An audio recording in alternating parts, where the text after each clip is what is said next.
కలిసిన అనంతరం మాజీ మంత్రి కేటీఆర్ మాట్లాడుతున్నారు. లైవ్ లో చూద్దాం. పెద్దలు శ్రీ బాజిరెడ్డి గోవర్ధన్ గారు, మాజీ పార్లమెంట్ సభ్యులు శ్రీ బోయిన్పల్లి వినోద్ కుమార్ గారు, జిల్లా అధ్యక్షులు జగిత్యాల శ్రీ విద్యాసాగర్ రావు గారు, రాజ్యసభ సభ్యులు దామోదర్ రావు గారు, జిల్లా పరిషత్ మాజీ చైర్పర్సన్ జగిత్యాల శ్రీమతి దావా వసంత సురేష్ గారు, అట్లాగే మా గౌరవ సహచర శాసనసభ్యులు డాక్టర్ సంజయ్ గారు, పాడి కౌశిక్ రెడ్డి గారు, మాజీ శాసనసభ్యులు రసమై బాలకృష్ణ గారు, గౌరవనీయులు సుంకె రవిశంకర్ గారు, కోరుకంటి చందర్ గారు, పుట్ట మధు గారు, దాసరి మనోహర్ రెడ్డి గారు, అట్లాగే ఒడితల సతీష్ గారు, మొత్తం ఉమ్మడి కరీంనగర్ జిల్లా నాయకత్వం మొత్తం, అట్లాగే పక్కనే ఉన్న నిజామాబాద్ జిల్లాలోని నిజామాబాద్ అర్బన్ మాజీ శాసనసభ్యులు సోదరులు బిగాల గణేష్ గారు, ఇంకా వారితో పాటు జిల్లా పరిషత్ మాజీ అధ్యక్షులు శాసన మండలి మాజీ సభ్యులు నారదాస్ లక్ష్మణరావు గారు, అట్లాగే కరీంనగర్ జిల్లా పార్టీ అధ్యక్షులు జీవి రామకృష్ణారావు గారు, సిరిసిల్ల జిల్లా పార్టీ అధ్యక్షులు తోట ఆగయ్య గారు, అందరం కూడా కలిసి ఈరోజు పెద్దలు జీవన్ రెడ్డి గారిని మరి భారత రాష్ట్ర సమితిలోకి సాదరంగా ఆహ్వానించడం జరిగింది. నిజానికి జీవన్ రెడ్డి గారు వారి రాజకీయ అనుభవం కానీ వారికి ప్రజా జీవితంతో వారికి ముడిపడి ఉన్న పెనవేసుకుని ఉన్న బంధం ఏదైతే ఉన్నదో సుదీర్ఘకాలంగా కాంగ్రెస్ పార్టీతోనే వారు దాదాపు 4 దశాబ్దాలకు పైగా కాంగ్రెస్ పార్టీకి విశేషమైన సేవలు అందించిన విషయం మీ అందరికీ తెలిసింది.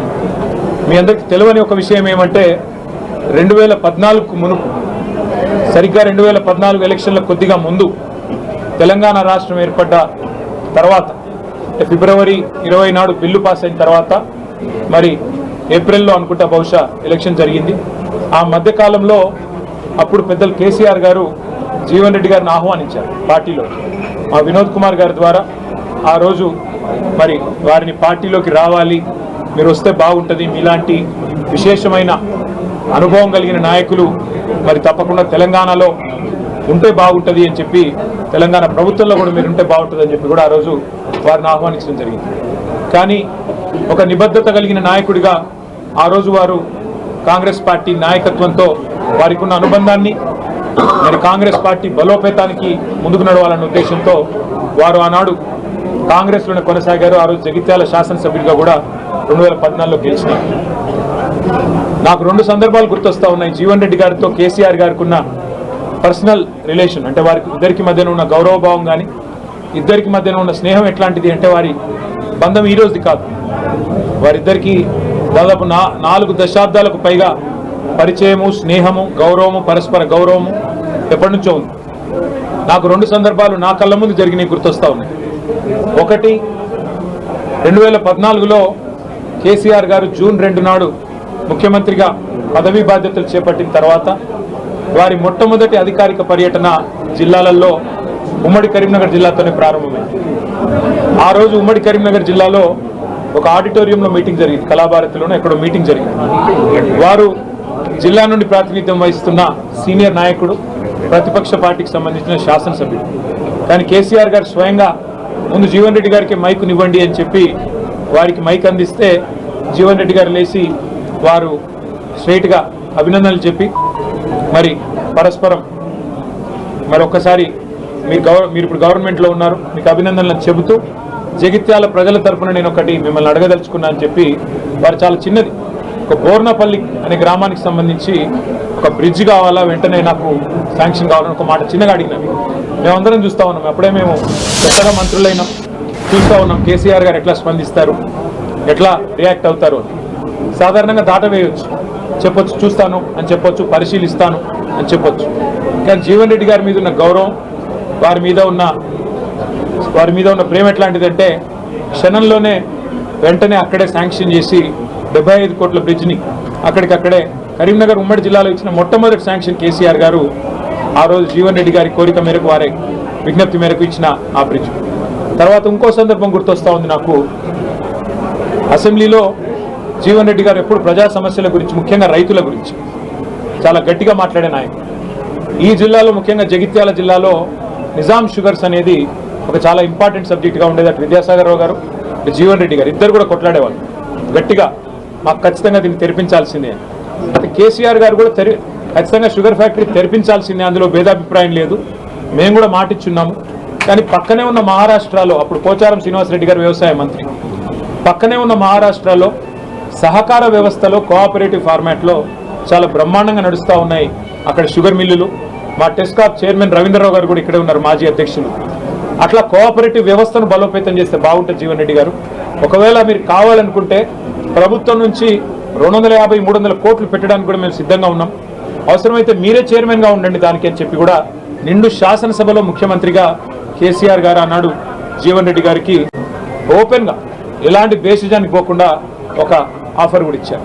ఇవాళ నేను మా జగిత్యాల జిల్లా నాయకత్వానికి కూడా హృదయపూర్వకంగా నేను ధన్యవాదాలు తెలియజేస్తాను.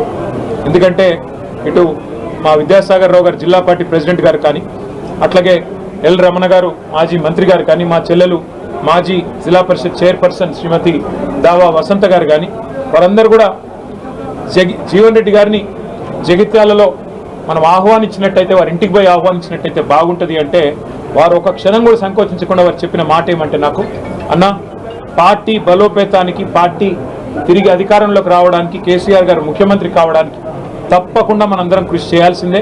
అందులో భాగంగా జీవన్ రెడ్డి గారి చేరిక అనేది మనకు చాలా చాలా లాభం జరుగుతుంది. వారిని మీరు తప్పకుండా రండి, ఆహ్వానించండి, మేమందరం కూడా మీకు వెల్కమ్ చెప్తామని చెప్పి వాళ్ళు అన్ని సాధారణంగా ఏర్పాట్లు కూడా వారు చేశారు. వారికి కూడా నా అభినందనలు. వాళ్ళ రాష్ట్ర వ్యాప్తంగా ఉన్న రైతుల్లో ఒక ఆక్రోశం ఉంది. రాష్ట్ర వ్యాప్తంగా ఉన్న ప్రజల్లో ప్రతి వర్గంలో ఇవాళ ఒక ఆక్రోశం వ్యక్తమవుతా ఉంది. ఈ ప్రభుత్వం రేవంత్ రెడ్డి గారి నాయకత్వంలో గత 2.5 సంవత్సరాలుగా మరి ఏ రకంగా తన పరిపాలనా వైఫల్యాలను కప్పిపుచ్చుకోవడానికి ఎప్పటికప్పుడు ఏదో ఒక డైవర్షన్ టాక్టిక్ ఉపయోగిస్తూ ఏదో కాలం నెట్టుకొస్తున్నారు తప్ప ఇంతవరకు మాకు ఒరిగిందేమీ లేదు అనే భావన బలంగా ప్రజల్లో ఉంది. ముఖ్యంగా రైతుల్లో 3 సార్లు ఈ ప్రభుత్వం ఇప్పటికీ రైతు బంధు ఎగ్గొట్టింది. ఒకసారి కాదు, 2 సార్లు కాదు, 3 సార్లు విజయవంతంగా రైతు బంధు ఎగ్గొట్టారు. 3 సార్లు రైతు బంధు ఎగ్గొట్టడం అంటే ఒక్కొక్క దఫా వాళ్ళు చెప్పిన 9,000 కోట్లు లెక్కేసుకున్న 27,000 కోట్లు ఈ 2.5 సంవత్సరాల్లోనే ప్రభుత్వం 70 లక్షల మంది రైతులకు బాకీ పడ్డది. 27,000 కోట్లు ఎగ్గొట్టి 20,000 కోట్ల రుణమాఫీ చేసిన అని చెప్పి రేవంత్ రెడ్డి గారు ఏదైతే రైతులను మభ్యపెట్టే ప్రయత్నం చేస్తున్నారో రైతులు ఆవేదనతో ఉన్నారు.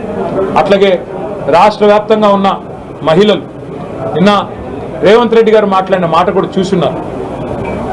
బాసరలో ఆయన మాట్లాడిన మాటలు ఎంత దారుణంగా, ఎంత అవమానకరంగా, ఒక ముఖ్యమంత్రి స్థాయికి తగని మాటలు.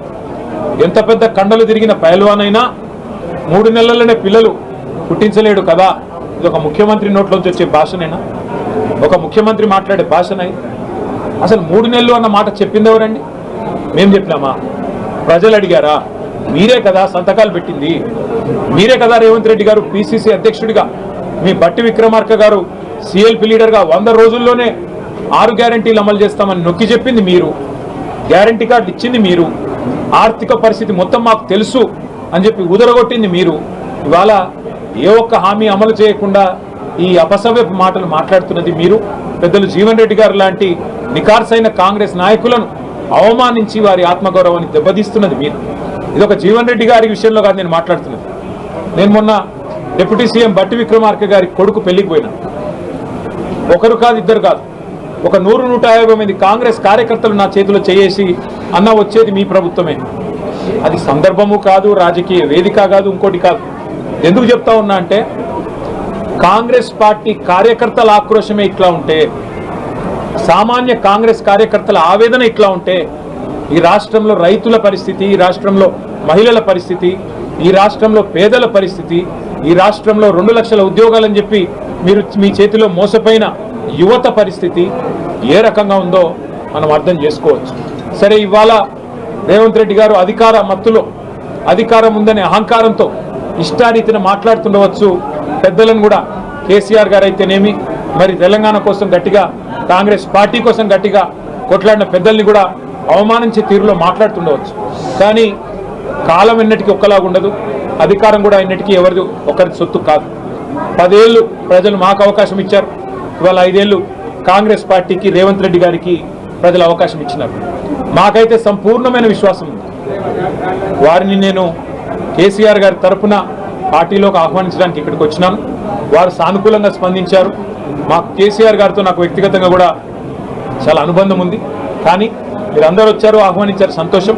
కానీ ఒకసారి నేను కేసీఆర్ గారిని కూడా కలిసి ఈ రాబోయే 2-3 రోజుల్లో నేను నా నిర్ణయం తప్పకుండా చెప్తానని చెప్పి జీవన్ రెడ్డి గారు చెప్పారు. చాలా సంతోషం. నేను వారిని కోరేది ఒకటే, ఈ రాష్ట్రంలో రైతులు, ఈ రాష్ట్రంలో పేదలు తిరిగి వారి మొహంలో చిరునవ్వు రావాలి అంటే కేసీఆర్ గారు ముఖ్యమంత్రి కావాల్సిందే. తిరిగి మళ్ళీ కేసీఆర్ గారు బాధ్యతలు చేపట్టాల్సిందే, తెలంగాణను పట్టాలు ఎక్కించాల్సిందే. అందుకే వారి సహకారాన్ని నేను కోరుతా ఉన్నాను. మా సహచరులందరం కూడా కలిసి వచ్చి వారిని ఇవాళ ఉమ్మడి కరీంనగర్ జిల్లా, అట్లాగే ఉమ్మడి నిజామాబాద్ జిల్లాకు సంబంధించిన ముఖ్య నాయకులందరం కూడా వచ్చి వారిని సాధారణంగా ఆహ్వానించాము. వారు పెద్దలు కేసీఆర్ గారితో కలిసిన తర్వాత మిగతా అన్ని విషయాలు కూడా ప్రజాహితాన్ని దృష్టిలో పెట్టుకొని, అల్టిమేట్గా ఈ రాష్ట్ర భవిష్యత్తును దృష్టిలో పెట్టుకొని, తప్పకుండా జగిత్యాల జిల్లా ప్రయోజనాలు కూడా దృష్టిలో పెట్టుకొని వారు నిర్ణయం తీసుకుంటారని చెప్పి నేను ఆశిస్తూ ఉన్నాను. వారికి తప్పకుండా మా వైపు నుంచి ఆహ్వానం మాత్రమే కాదు, పార్టీలో కూడా సముచితమైన స్థానము, గౌరవము, తప్పకుండా ప్రజల్లో వారికి ఉన్న గౌరవానికి, ప్రజల్లో వారికి ఉన్న గుర్తింపుకు తగ్గ విధంగా ఉంటుందని చెప్పి కూడా వారికి నేను విజ్ఞప్తి చేస్తూ, మరి ఈరోజు వారు కూడా వారి సహచరులందరినీ పరిచయం చేశారు. చాలా ఓపికగా మమ్మల్ని రిసీవ్ చేసుకున్నందుకు పెద్దలు జీవన్ రెడ్డి గారికి కూడా హృదయపూర్వకంగా మా అందరి పక్షాన వారికి ధన్యవాదాలు తెలియజేస్తూ వారు స్పందించాలని కోరుతాం.